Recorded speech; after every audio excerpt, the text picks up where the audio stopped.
साथियों नमस्कार। अंबेडकर नगर पोएट्री साहित्यिक मंच पर आप सभी तमाम दर्शकों का बहुत बहुत स्वागत, वंदन, अभिनंदन है। अंबेडकर नगर पोएट्री साहित्यिक मंच पर हम एक से बढ़कर एक साहित्यकारों और कवियों से आपका परिचय कराते रहते हैं।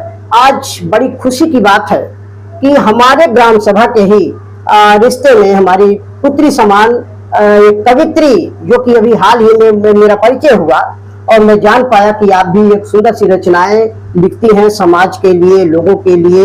एक संदेश भरा प्रेरणार्थक कविताएं आपकी होती हैं, जल्द ही मैंने जान पाया। तो मैं चाहूंगा कि आज हमारे दर्शकों तक आपकी विचार, आपकी रचनाएं पहुंचे और मैं चाहूंगा कि सबसे पहले तुम्हारे दर्शक को आप अपना संक्षिप्त परिचय जरूर बताएं। जी। तो मेरा नाम खुशी है और सबसे पहले तो आप सभी का बहुत बहुत शुक्रिया अपनी इस चैनल पे मुझे बुलाने के लिए और पब्लिक प्लेस में मेरा इंट्रोडक्शन कराने के लिए। मैं कविताएं लिखती हूँ और मुझे गज़ल लिखना भी बहुत पसंद है। मैं गाने भी लिखती हूँ। तो जी, एक मिनट में चाहूंगा कि थोड़ी सी आवाज हो सकता है शायद धीमी हो आपकी आवाज, हमारे दर्शक तक ना पहुंच रहा हो, तो मैं चाहूंगा कि फिर से आप अपना परिचय हमारे दर्शक साथियों को बता दें। सबसे पहले तो आप सभी का बहुत बहुत शुक्रिया, आपका बहुत शुक्रिया कि आप इस चैनल पे हमें पब्लिक प्लेस में हमारा इंट्रोडक्शन करवा रहे हैं। और हम कविताएं लिखते हैं, जैसा कि हमारा नाम खुशी यादव है और हम यूट्यूब पे भी अपना एक चैनल चलाते हैं और इंस्टा पे भी हमारा चैनल है। तो अभी हाल ही में सर से हमारी मुलाकात हुई और उन्हें हाल ही में पता चला है कि हम कविताएं लिखते हैं और आज सर ने मुझे बुलाया है कविताएं सुनने के लिए, आप सभी से अपना इंट्रोडक्शन कराने के लिए। बिल्कुल, बड़ी खुशी हो रही है वास्तव में आपसे मिल करके। हमारे दर्शक साथी भी अपार खुशी का अनुभव करेंगे, अनुभूति करेंगे यह समझ कर कि वास्तव में साहित्य मरा नहीं, न कभी मरता है। ये सिद्ध हो रहा है, आज मैं आपके सामने हूँ, आप हमारे सामने हैं। इससे कि नए नए पीढ़ी के लोग भी रचनाएं लिख रहे हैं, कविताएं, इससे साबित होता है कि रचनाएं पढ़ी जा रही हैं। अक्सर आज के दौर में देखा जा रहा है कि कविताएं बहुत कम पढ़ी जा रही हैं, लिखी तो जा रही है, पढ़ी बहुत कम जा रही है। फिर भी अगर आप लिख रहे हो तो इसका मतलब है कि पढ़ी भी जा रही होगी और लोग पसंद भी कर रहे हैं, बात नहीं है।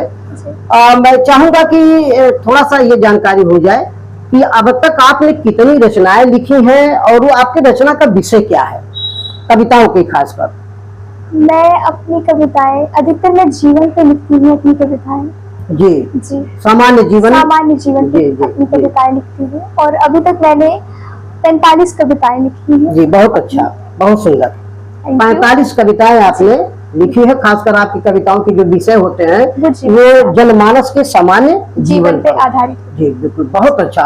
बिल्कुल, मैं साथियों बताना भी चाहूंगा कि आज के जिस प्रकार से हमारे युवा साथी पथभ्रष्ट हो चुके हैं, कहीं कहीं जो हमारे साहित्य समाज से जो संस्कार है, संस्कृति है, सभ्यता है, जिस प्रकार से लोप हो रहे हैं, कहीं न कहीं विलुप्त होते चले जा रहे हैं। अपने ही पुत्र से, अपने ही बेटियों से माँ बाप परेशान है। खासकर ऐसे समय में साहित्य की भूमिका अहम हो जाती है और मैं बड़ा अपार खुशी का अनुभव कर रहा हूँ कि हमारे बेटी समान बैठी हुई कवित्री हैं।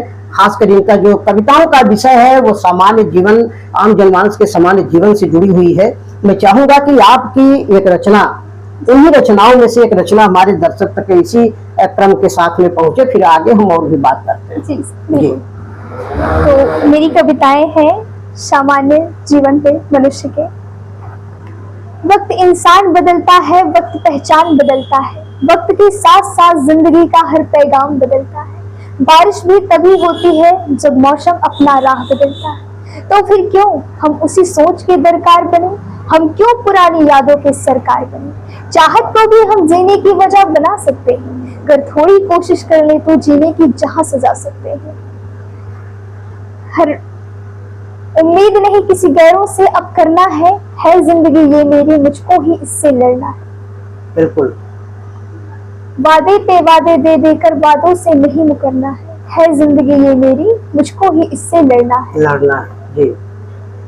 गम के एक तराने से हम भी इस दुनिया को कुछ नया सिखाएंगे, गम के एक तराने से हम भी इस दुनिया को कुछ नया सिखाएंगे। अब वक्त हमें क्या बदलेगा, हम वक्त बदल कर जाएंगे। बिल्कुल बिल्कुल, बहुत सुंदर, बहुत सुंदर। वास्तव में जिस प्रकार से प्रेरणा भरी आपकी रचना है। ये एक कविता है जो मुझे पूरी याद है। अच्छा, बिल्कुल बिल्कुल बिल्कुल, अभी हम सुनेंगे आपकी कविताएं। आज हमारे दर्शक साथी भी, मैं समझता हूँ सौभाग्य ही है जो आप जैसे युवा कवित्री की कविताएं हमारे दर्शकों तक पहुंच रही है। हमारे दर्शक साथी भी सुनकर कहीं ना कहीं प्रसन्नचित हो रहे होंगे, बहुत अच्छा लगेगा।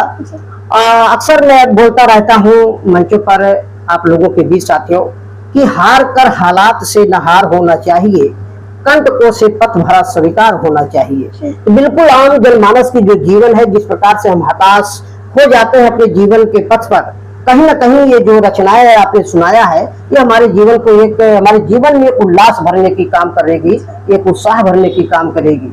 बिल्कुल बहुत ही सुंदर रचना रही। इसी क्रम में मैं जानना चाहूंगा कि आपके दिमाग में ऐसा क्या आपके मस्तिष्क में चला कि ये पढ़ने लिखने का समय है और भी जीवन में कुछ गढ़ने का समय है, लेकिन क्या आपको ऐसा क्यों लगा कि हमें साहित्य की ओर चलना चाहिए और लिखना चाहिए? मैंने साहित्य को पहले तो मैंने पढ़ना स्टार्ट किया, और जब मैंने साहित्य को पढ़ा तो उसमें बहुत सारे कवि हैं, जैसे महादेवी वर्मा जी है, मीराबाई जी है, और आज के इस आधुनिक युग में उभरते हुए आप जैसे कवि हैं। तो आप सभी से मुझे बहुत सारी प्रेरणा मिली और मेरे माइंड में ये ख्याल आया कि क्यों ना एक बार मैं भी इसमें कोशिश करूं, मैं भी एक बार अपना छोटा सा परिचय बना सकूं साहित्य के क्षेत्र में। तो इसलिए मैंने लिखना स्टार्ट। बिल्कुल बिल्कुल, कहीं ना कहीं एक बार इंटरव्यू में मुझसे भी पूछा गया था कि क्या जो व्यक्ति कुछ बनना चाहता है, कोई भी कुछ अगर बनना चाहता अपने जीवन में करना चाहता है तो क्या वो कर सकता है, कहीं असंभव तो नहीं है। बिल्कुल आपने साबित किया कि वास्तव में कोशिश करने वालों की कभी हार नहीं होती। बिल्कुल यदि हम चाहते हैं अपने जीवन में कुछ करना, कुछ करने, कोई नया आयाम गढ़ने की कोशिश अगर हम करते हैं तो बिल्कुल कहीं ना कहीं वो रास्ता साफ होता अगर हम करने पे आ जाएं तो। बिल्कुल बहुत सही कहा है आपने। और आप गजल भी लिखती हैं, तो मैं चाहूंगा कुछ गजलों की पंक्तियां भी हमारे दर्शकों तक पहुंचे, फिर कविताओं की ओर भी बढ़े। मेरा गजल है, तेरे इस दर्द भरे दिल की कहानी को बता कौन लिखेगा, तेरे इस दर्द भरे दिल की कहानी को बता कौन लिखेगा, सब अपनी सुनाएंगे तेरा कौन सुनेगा, सब अपनी सुनाएंगे तेरा कौन सुनेगा, जब अपनों का खंजर तेरे सीने में चुभेगा, जब अपनों का खंजर तेरे सीने में चुभेगा, तो दर्द बहुत होंगे पर ना आंसू बहेगा, तो दर्द बहुत होंगे पर ना आंसू बहेगा, जालिम है ये जमाना नहीं कोई तुम पे मरेगा, जालिम है ये जमाना नहीं कोई तुम पे मरेगा, सब अपनी सुनाएंगे तेरा कौन सुनेगा, वाह वाह, सब अपनी सुनाएंगे तेरा कौन सुनेगा। Thank you. बहुत खूब, बहुत खूब, बहुत खूब, बहुत बढ़िया। और बड़ी प्रसन्नता ये हो रही है, वास्तव में कहीं ना कहीं एक आकर्षक का केंद्र आपकी ये रचनाएं बनी हुई है। और मुझे तो खुशी हो रही कि आप इस उम्र में इतने गहराई की रचनाएं और गजल लिख रही हैं, कहीं ना कहीं ये बड़ी प्रसन्नता की बात है और सोचने की बात है। वास्तव में दर्शक साथियों में आपसे बताना चाहूंगा कि खासकर हम अपने परिवार में अपने बच्चों को प्रति जो संस्कार नहीं दे पा रहे हैं, आप परिचित हो सकते हैं इस कवित्री से। अभी युवा, बिल्कुल मैं समझता हूँ कि अभी कोई उम्र नहीं है इनका, अगर कह लीजिए साहित्य को समझने में, लेकिन कहीं ना कहीं इन्होंने सिद्ध किया है कि रचनाएं या कविताएं कहीं से आती नहीं हैं, मन की उपज है। यदि हम दूसरों की पीड़ा, दूसरे के भाव को समझने की कोशिश करते हैं और मन से उसको समझते हैं, हृदय तक ले जा पाते हैं, बस उसी भाव को शब्दों में उतार देना ही कवित्व होता है, और आपने सिद्ध किया है। बहुत अच्छा लग रहा है।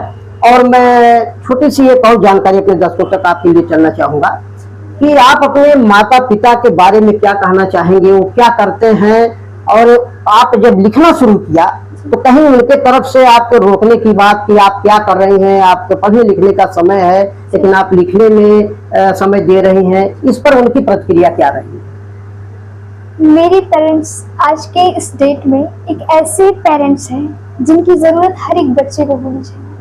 वो बहुत अच्छे इंसान है, उन्होंने कभी भी मुझे इन सारी चीजों में जाने के लिए प्रतिबंध नहीं किया, किसी भी चीज के लिए। ना मुझे संगीत के लिए उन्होंने कभी रोका और ना ही मुझे साहित्य के क्षेत्र में जाने से रोका। इनफैक्ट उन्होंने मुझे इतना मोटिवेट किया, इतना मुझमें हिम्मत दिया कि हाँ बेटा तुम ये कर सकती हो, तुम्हें करना चाहिए। तो वो बहुत अच्छे हैं और वो मेरे लिए बहुत लकी हैं। मैं अपने आप को बहुत लकी मानती हूँ कि वो मेरे पेरेंट्स हैं।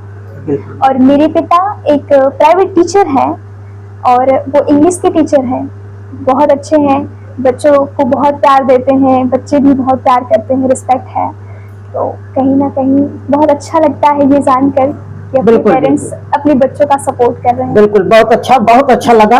और एक चीज मैंने पाया इस परिचय में आपके जी। कि वो इंग्लिश के टीचर हैं जी। और आप साहित्य, खासकर हिंदी साहित्य के जी। हैं, आप एक कवित्री हैं, गजलकार हैं। जी। ये बड़ा संयोग अच्छा रहा जी। कि कहीं ना कहीं साहित्य तो साहित्य हो, इंग्लिश भाषा की हो या हिंदी भाषा की, वो बात अलग ही है, लेकिन कहीं ना कहीं मन के भाव का उद्गार दोनों में होता है। जी।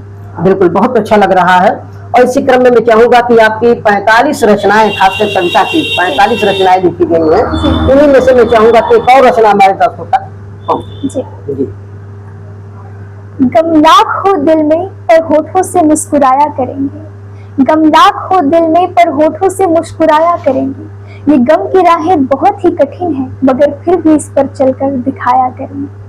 आशा और निराशा जीवन की परिभाषा है, निशा को लक्ष्य और लक्ष्य को निशा बनाएंगे, इसीलिए आसरे पे हौसला बढ़ाएंगे। क्या आशा होती है, क्या होती है उम्मीदें, ये खुद ही जान जाओगे। कभी अरमा की गलियों को सजाया तो करो, दुख दर्दों को सहना सीखो, सच्चाइयों से रहना सीखो।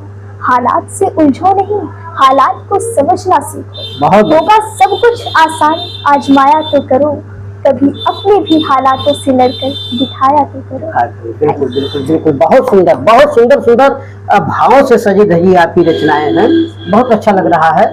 और इसी क्रम में मैं एक और जानकारी चाहूंगा कि आपकी ये जो 45 रचनाएं हैं, ये चूंकि क्रम में आगे बढ़ रही हैं, आप लिख रही हैं, मुझे पता चला है कि आप दिन प्रतिदिन अपनी रचनाओं को एक गति दे रहे हैं कहीं ना कहीं।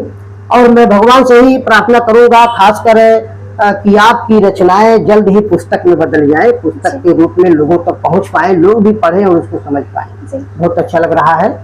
तो आपकी 45 रचनाएं लिखी गई हैं, उनमें से क्या और भी कोई एक रचना हमारे दर्शकों तक पहुंच पाएंगी? मेरी एक रचना है, हाथों से छूटकर इस तरह टूटकर यूं बिखर जाऊं ना। आज मैं उस समंदर में हूँ जिसका कोई किनारा नहीं, एक बार फिर से सहारा बनके आ जाओ ना। जीने की चाहत छूट गई मुझसे, तमन्नाएं ये खुदा रूठ गई मुझसे।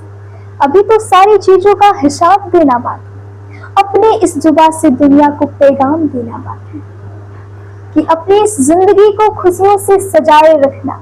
ये जिंदगी आपकी है, इसे फूलों से सजाए रखना। क्या पता कब ये रुख मोड़ ले, जिंदगी आपसे नाता तोड़ ले।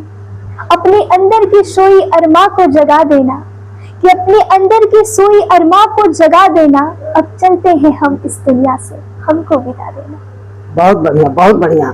अब मैं जानना ये चाहूंगा, क्योंकि आपकी रचनाओं में इतनी गहराई है कि वास्तव में ये बहुत काफी अनुभव के बाद ये सब विचार उत्पन्न होते हैं और आते हैं। इतनी गहराई तक अब कैसे पहुंच पाती है? ये कहाँ इतने सुंदर सुंदर भाव आपके मन में कैसे आ जाते हैं कि आप उसको पन्नों पर पिरो पा रहे हैं? ये गहराइयाँ, ये विचार जो भी होते हैं, इंसान जब अपने आसपास की एरिया की घटनाओं को देखता है तो वहाँ से इंसान को थोड़ा बहुत मोटिवेशन मिलता है और उसे लगता है कि हाँ, हमें ये करना चाहिए।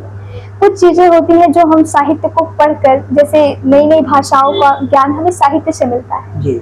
और एक एहसास जो होता है, एक फील होता है, जो वो कहीं ना कहीं हमें हमारी आसपास की एरिया से, किसी घटना से जुड़े हुए चीज़ों से हमें प्राप्त होता है। तो ऐसी कई सारी चीज़ें हैं जो होती रहती हैं, घटनाएं।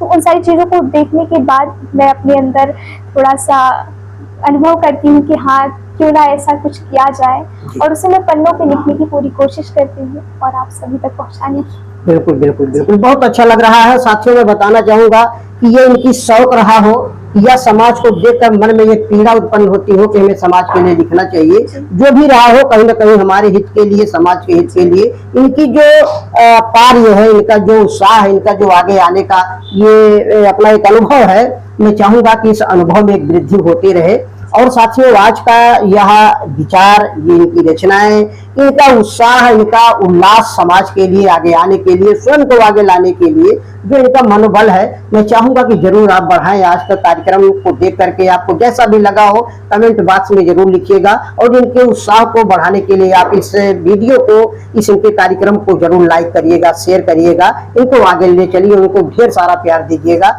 जी, हम आपके बीच यही कर हम विदा लेते हैं, फिर जल्द ही आपसे मिलेंगे और अपने दर्शकों तक फिर पुनः उपस्थित होंगे। तब तक के लिए नमस्कार।